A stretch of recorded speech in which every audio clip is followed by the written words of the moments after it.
Selon le gouvernement ukrainien, plus de 1000 écoles et collèges auraient été visés militairement depuis l'invasion russe le 24 février dernier.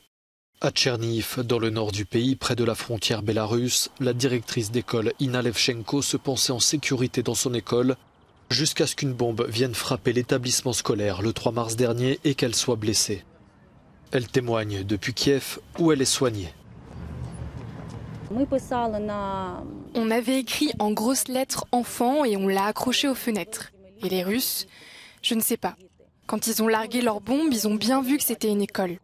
Quand ils ont utilisé des lance-roquettes, ils auraient pu louper leur cible. Mais avec une bombe sur l'école, c'était une destruction ciblée, une intimidation pour que les gens soient terrifiés. Les 70 enfants que la directrice avait mis en sécurité dans le sous-sol de l'école ont survécu, mais 9 autres personnes sont mortes dans l'explosion, dont un élève de 13 ans. Les écoles servent souvent d'abri pour la population, mais aussi de lieu de distribution pour la nourriture.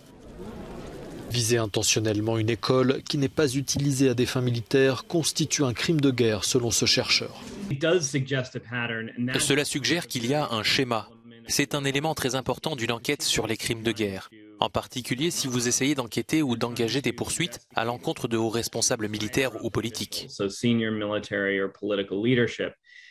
Plus ce schéma est solide, plus la preuve est forte qu'il y a une sorte de plan ou de politique pour frapper ces installations. Les responsables russes nient cibler délibérément les infrastructures civiles, mais selon les calculs de nos confrères d'Associated Press, les bombardements d'au moins 57 écoles pourraient constituer de possibles crimes de guerre en Ukraine.